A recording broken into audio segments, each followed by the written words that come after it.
प्रिय विद्यार्थियों, आज हम एरोमेटिक नाइट्रो यौगिकों के बारे में बात करेंगे। एरोमेटिक नाइट्रो यौगिक दो प्रकार के होते हैं।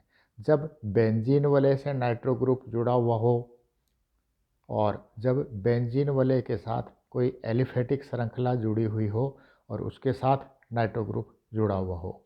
तो जब बेंजीन वलय के साथ नाइट्रो ग्रुप जुड़ा होता है तो उसको नाभिक प्रतिस्थापित नाइट्रो यौगिक कहा जाता है। जैसे यहाँ पर देखिए, इसमें नाइट्रो ग्रुप बेंजीन के साथ जुड़ा हुआ है।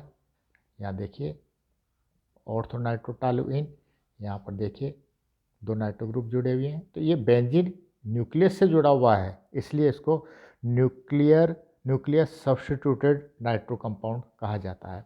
इसमें यहाँ पर देखिए, इसको कहते हैं बेंजीन के साथ एक एलिफेटिक श्रृंखला जुड़ी हुई है और इस एलिफेटिक श्रृंखला के साथ नाइट्रो ग्रुप जुड़ा हुआ है, तो इसको कहा जाता है पार्श्व श्रृंखला प्रतिस्थापित नाइट्रो ग्रुप।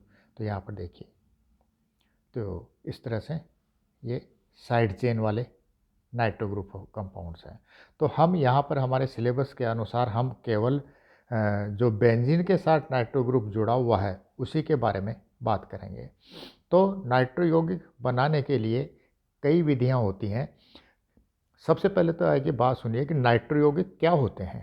तो बेंजीन वलय के एक H को रिप्लेस कर दिया जाए नाइट्रो ग्रुप से, तो उसी को एरोमेटिक नाइट्रो यौगिक कहा जाता है।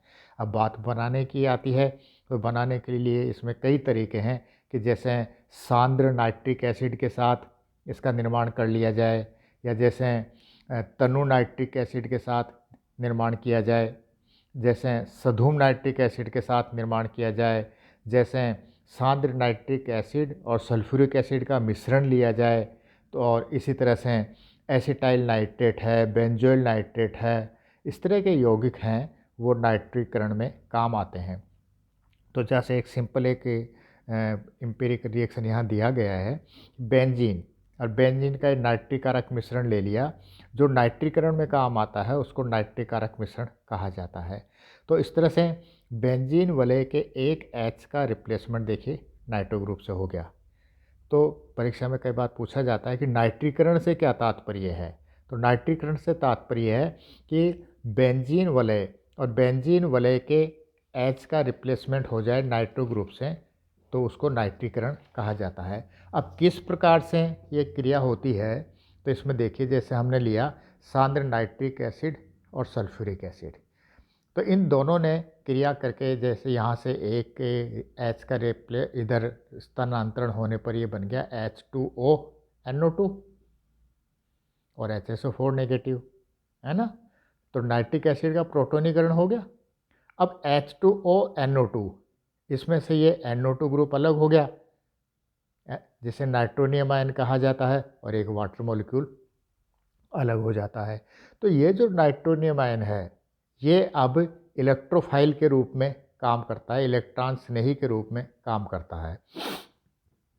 यहाँ देखिए बेंजीन रिंग पर इस नाइट्रो ग्रुप ने आक्रमण किया और इस नाइट्रो ग्रुप ने जैसे कि रिएक्शन में इस कार्बन पर H से ये है और नाइट्रो ग्रुप ने आक्रमण किया, रिंग में से एक बॉन्ड हटाकर इसने बंध बना लिया और अपना पॉजिटिव चार्ज नियरेस्ट कार्बन को दे दिया। बंध की स्थिति इस प्रकार से हो गई।